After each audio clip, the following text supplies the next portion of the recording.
یعنی سردار دولت یعنی بسم الله الرحمن الرحیم کتی آغاز کردن. اکنون محترم الجماعت خصوصا سردار دولت برای انمی حفظ حمایه وطن یک الگو هستند که امروز جوانهای ما خصوصا یعنی باید که تعلیمات از همین سردار دولت گرفته باشد.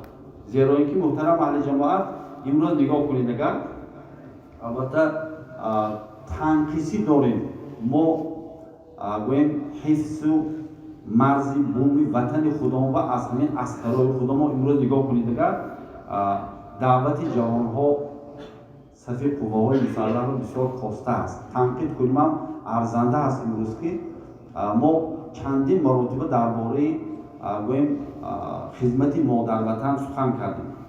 سوال‌های هم دادیم که اگر ما همین وطن یعنی حفظ نکنیم کی حفظ میکنن؟ همین وطن بچه‌های ما اگر گویم همین سنی که از گویم 18 ساله 19 ساله تا 25 ساله که امروز وطن آنها به قرضی یعنی هم ایمانی و هم وجدانی و هم مادری نهاده است. امروز همین ها رفته یعنی خدمت نکنن کی میکنن؟ آیا موسفیت های میگیریم خدمت با؟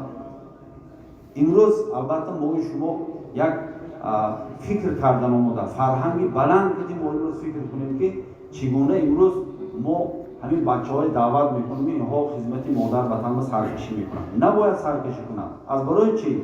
از برای اینکه ما یک چند سخنهای پیغمبر علیه السلام بیان کردیم. یکی از سخنهای بالاترین پیغمبر علیه السلام آن است که کدام فرزندی که یک شبه یا یک ساعت مرز و بوم وطنش یعنی خاک مقدس وطنش حمایت میکند و یعنی از شب قدر بالاتر.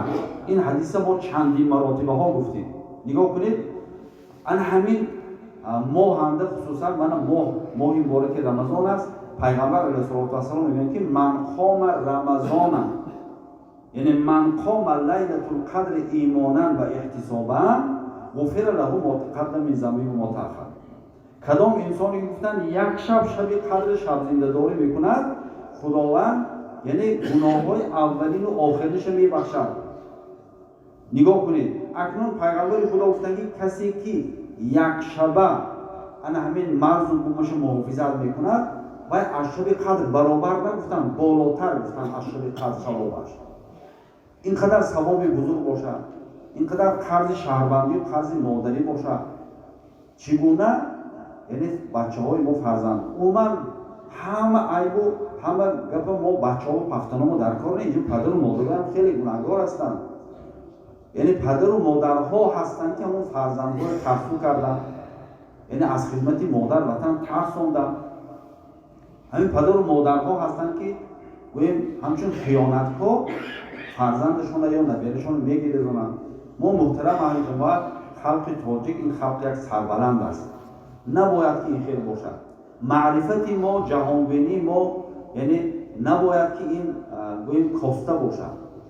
از برای همین ما محترم اهل جماعت این مسئله را یک بار خدا ما رفته خیلی فکر کنیم که چگونه ما امروز کجا برسیم چی کار کردیم. از برای چی این خیر سوست حیاتی ما شما از برای چی انا زمان شوروی دا ما یعنی خدا ما میرفتیم نامنویس میکردیم.